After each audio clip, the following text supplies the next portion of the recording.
want, which is eliminate, Jason, the defending champion Kansas City Chiefs? All right, I'm putting myself Sunday. You're there. We're in Baltimore. It's M&T Bank Stadium. Ray Lewis, Ed Reed, legends of the game. The crowd is absolutely going bananas. Lamar Jackson for so long has talked about this moment. So I'm going to bring a Super Bowl here. Believe that the moment is here to get to that game. And he said it this week. To be a champion, you have to go through the champions. And that is the Kansas City Chiefs. More specifically, that is Patrick Mahomes. In order for the Ravens to beat them somehow or another, they have to find a way to corral Patrick Mahomes, annoy him, do whatever it is you need to do, be able to hit him, sack him, and get to him. And this Ravens defense has been incredible all season long. You can pull up the stats and look at all their rankings, first, second, third, fourth, fifth, wherever they rank. Doesn't matter. Nobody cares. This game, AFC Championship game, you have to show up.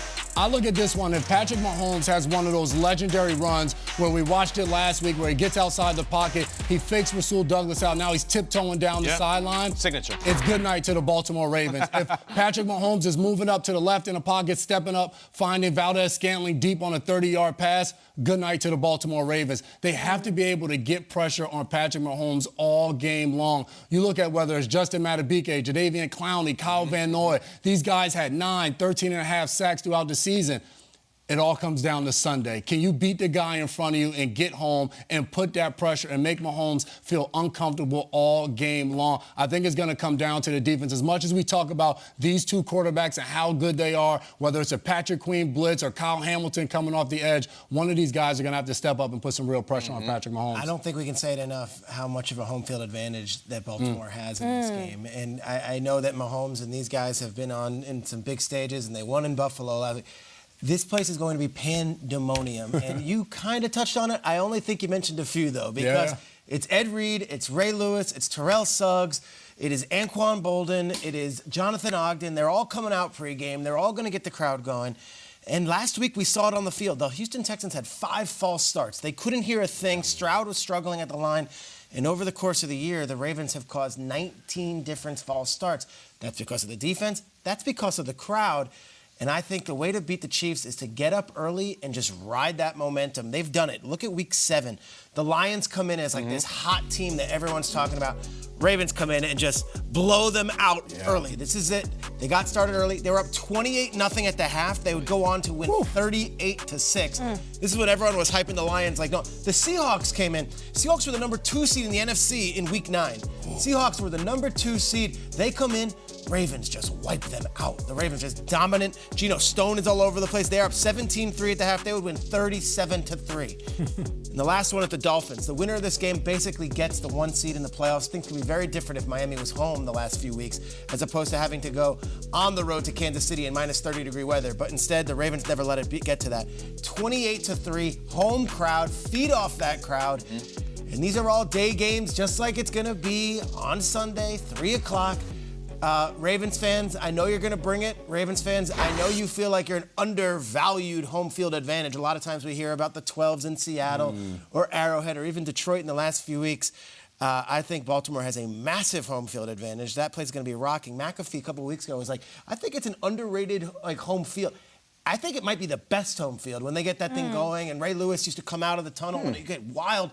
They still have that Nelly. They still have what they play. And now all the legends are going to be in there. Use that for your advantage. Get up early and pound the Chiefs because you don't want to see Mahomes within 1 score in the 4th quarter. Off-season segment ranking the best home field advantages. I picture your face in all the rankings on Instagram, and just everyone will be so The mad. bottom 5. I'm sure those fans will love it. 1 through 32. That's what is it. the worst home field advantage? I got some ideas.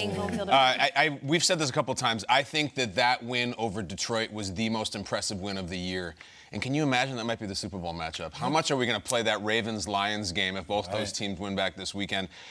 How do you beat the Chiefs? They're so damn hard to beat in the playoffs. It just doesn't happen much. They're so difficult. You don't have to play perfect, but you only get a couple mistakes. It's almost like a formula. I think you can have a turnover. I think if you have 2, it's done. And I include turnover on downs on that. If you go for it on 4th and 1 and you get stuffed, those types of things, that's how they beat you.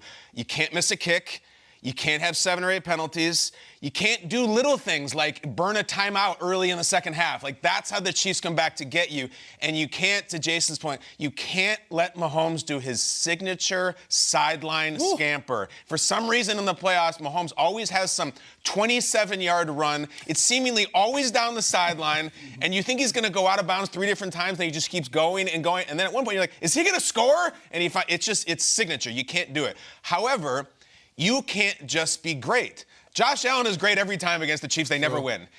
The Chiefs have to mess up. They really do. And they have to make some sort of uncharacteristic mistake, which they don't do. Coaching staff, defense, offense.